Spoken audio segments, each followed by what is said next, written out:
Welcome back students. इस video में हम कलर और बैकग्राउंड कलर प्रॉपर्टी के बारे में बात करेंगे कि हम कलर और बैकग्राउंड कलर किस तरह से सेट करते हैं सीएसएस के अंदर। तो इसके लिए हम विजुअल स्टूडियो कोड में चलते हैं और वहां जो है वो इसको समझते हैं।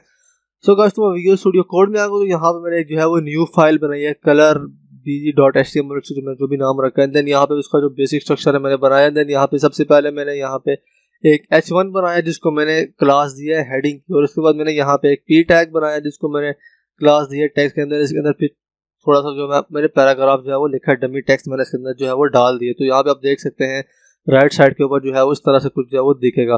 तो भी हम देखते हैं कि अगर हमने इनको जो कलर और बैकग्राउंड कलर है अगर हमने वो देना है तो वो हम किस तरह से जो है वो इनको देंगे। तो मैं यहाँ पे आ जाता हूँ अपने हेड टैग के अंदर। तो यहाँ पे मैं जो है वो एक स्टाइल टैग बना लूंगा। तो इसके अंदर जो है वो हम इनको जो है वो कलर और बैकग्राउंड कलर जो है वो अप्लाई करेंगे।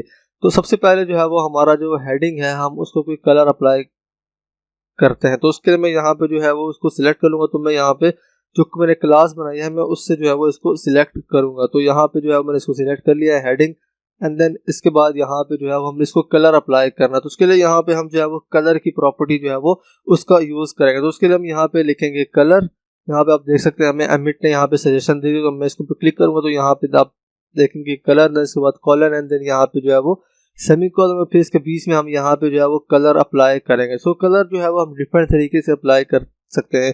पहला जो तरीका है कि वो सिंपली हम यहाँ पे कोई जो है वो कलर का नाम लिख दे। जैसे मैं यहाँ पे लिख देता हूँ और तो मैं यहाँ पे सेव करूंगा तो यहाँ पे आप देखेंगे कि यहाँ पे जो H1 का कलर है वो चेंज हो गया है।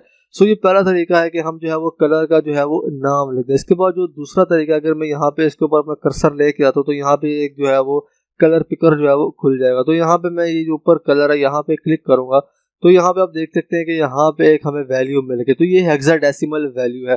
सो हम जो है वो एक हेक्साडेसिमल वैल्यू के जरिए भी जो है वो कलर को जो है वो अप्लाई कर सकते हैं। सो इसके अंदर जो है वो 0 से लेके F तक जो है वो काउंटिंग होती है हेक्साडेसिमल के अंदर। जैसे 9 आता है तो 9 के बाद जो है वो A स्टार्ट हो जाता है और A के बाद जो है वो F तक जो है वो मतलब खत्म हो जाती है। 0 से लेके जो है 15 तक जो है वो हेक्साडेसिमल की जो काउंटिंग होती है वो होती है। सो इसके अंदर जो पहली दो वैल्यूज होती हैं ये रेड के लिए होती हैं, दूसरी दो होती हैं ग्रीन के लिए, एंड देन जो तीसरी होती हैं दो वो ब्लू के लिए होती हैं। इसी तरह अगर हम यहाँ पे जाएं तो हम यहाँ पे इसको चेंज करेंगे। हमारा जो ये कलर पिकर के अंदर ये डॉट है तो आप देख सकते हैं कि यहाँ पे ऊपर जो हमारी हेक्साडेसिमल की वैल्यू है वो भी जो है वो चेंज हो रही है। तो मैं यहाँ पे इसको यहाँ पे लेके जाऊँगा, यहाँ पे फिर इसको मैं सेव करूँगा तो यहाँ पे आप देख सकते हैं कि हमारा कलर जो है वो थोड़ा लाइट हो गया है।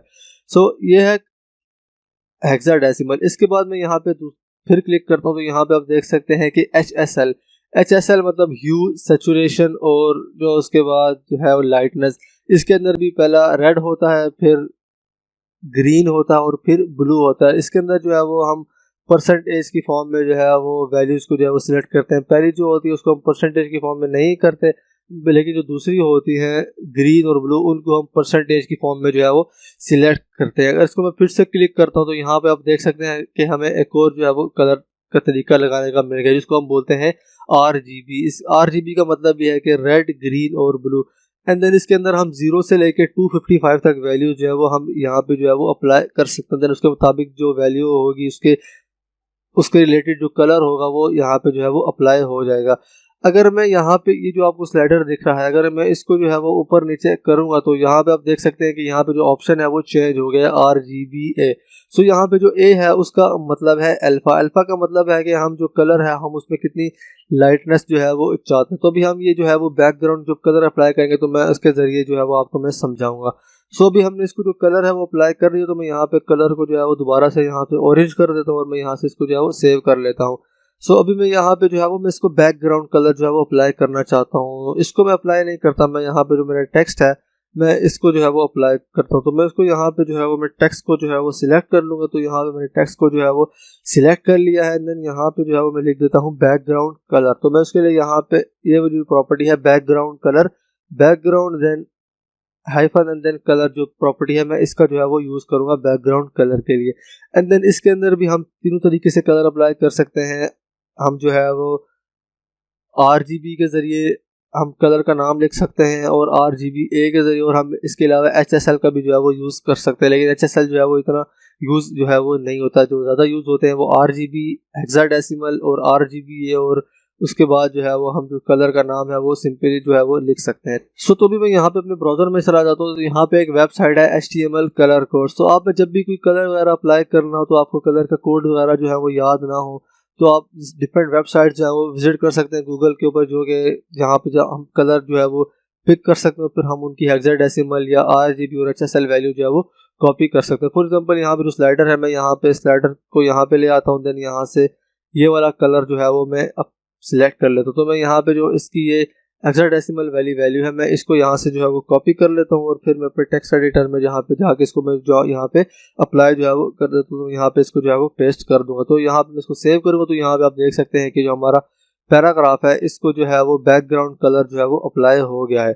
अगर मैं इसके ऊपर जो है हमारा जो टेक्स्ट है उसको मैं जो है वो कोई और कलर अप्लाई करना चाहता हूँ, तो उसके लिए मैं यहाँ पे जो है वो कलर की प्रॉपर्टी जो है वो यूज़ कर सकता हूँ। तो मैं यहाँ पे जो है वो मैंने कलर की प्रॉपर्टी जो है वो यूज़ कर लिया, तो मैं यहाँ पे फिर से जो मेरा कलर पिकर था मैं वहाँ पे जाता हूँ। तो यहाँ पे जो है वो हम इसको कौन सा कलर है जो अच्छा लगेगा, तो मैं यहाँ पे ब्लू कलर जो है वो सिलेक्ट कर लेता हूँ। तो यहाँ पे लाइट ब्लू थोड़ा सिलेक्ट कर लेता हूँ, एंड देन यहाँ से फिर से मैं इस दफ़ा मैं जो है वो RGB वैल्यू को जो है वो मैं यहाँ से कॉपी कर लेता हूँ, एंड देन यहाँ पे फिर से मैं जो यहाँ पे इसको पेस्ट करूँगा, एंड देन यहाँ पे मुझे इसके साथ RGB भी लिखना पड़ेगा, एंड देन यहाँ पे मुझे ब्रैकेट्स भी जो है वो लगानी पड़ेंगे, एंड देन यहाँ पे फिर इसको जो मुझे ब्रैकेट्स के अंदर जो है वो लिखना पड़ेगा, जो वैल्यूज होंगी वो मैं ब्रैकेट के अंदर लिखूँगा। तो यहाँ पे आप देख सकते हैं कि जो हमारा टेक्स्ट था उसका कलर जो है वो चेंज हो गया है।